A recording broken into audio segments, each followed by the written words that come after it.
നമസ്കാരം. Daily news ശുഭദിനത്തിലേക്ക് സ്വാഗതം. എന്റെ പ്രശ്നമാണ് ലോകത്തിലെ ഏറ്റവും വലിയ പ്രശ്നമെന്ന് തോന്നിയിട്ടുണ്ടോ? കേൾക്കാം ഇന്നത്തെ ശുഭദിന ചിന്ത.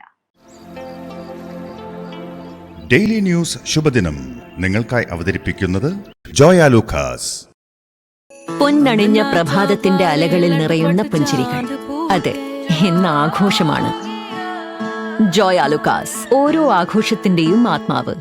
തന്റെ പ്രശ്നങ്ങൾക്ക് പരിഹാരം കാണിച്ചു തരണമെന്ന് അയാൾ ദൈവത്തോട് പറഞ്ഞു. ഒരിക്കൽ പ്രാർത്ഥനയ്ക്കിടെ അയാൾ ഒരു അശരീരി കേട്ടു. പിറ്റേ ദിവസം തന്റെ പ്രശ്നങ്ങൾ അടങ്ങിയ ബാഗുമായി അടുത്തുള്ള ദേവാലയത്തിൽ വരിക. അയാൾ അടുത്ത ദിവസം തന്റെ പ്രശ്നങ്ങൾ നിറച്ച ബാഗുമായി ദേവാലയത്തിലെത്തി. അവിടെ എത്തിയപ്പോൾ തന്നേക്കാൾ വലിയ ബാഗുകളുമായി ധാരാളം ആളുകൾ നിൽക്കുന്നു. അവർ ദേവാലയത്തിനകത്ത് ബാഗുകൾ നിരത്തിവെച്ചു. അപ്പോൾ വീണ്ടും ഒരു അശരീരി കേട്ടു. ഈ ബാഗിൽ നിന്നും നിങ്ങൾക്ക് ഇഷ്ടമുള്ള ബാഗുമെടുത്ത് വീട്ടിലേക്ക് പോകാം. ഇത് കേട്ടതോടെ എല്ലാവരും അവരവരുടെ ബാഗ് തന്നെ എടുത്ത് വീട്ടിലേക്ക് തിരിച്ചുപോയി. വീട്ടിൽ ചെന്ന് അയാൾ ആലോചിച്ചു.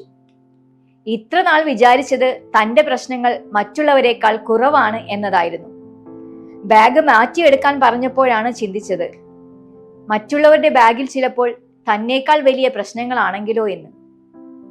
നമ്മൾ പലരും ഇങ്ങനെയാണ്. സ്വന്തം പ്രശ്നങ്ങൾ വരുമ്പോൾ അതാണ് ഏറ്റവും വലിയ പ്രശ്നമെന്ന് നമ്മൾ ചിന്തിക്കും. എന്നാൽ അതിലും എത്രയോ വലിയ പ്രശ്നങ്ങൾ നേരിടുന്നവരായിരിക്കും മറ്റുള്ളവർ എന്ന് തിരിച്ചറിയുന്നത് ആ പ്രശ്നങ്ങളിലേക്ക് നമ്മൾ ഇറങ്ങി ചെല്ലുമ്പോഴായിരിക്കും. അതിനാൽ പ്രശ്നങ്ങൾ വരുമ്പോൾ അത് പരിഹരിച്ച് മുന്നോട്ട് പോകാൻ നമുക്ക് ശ്രമിക്കാം.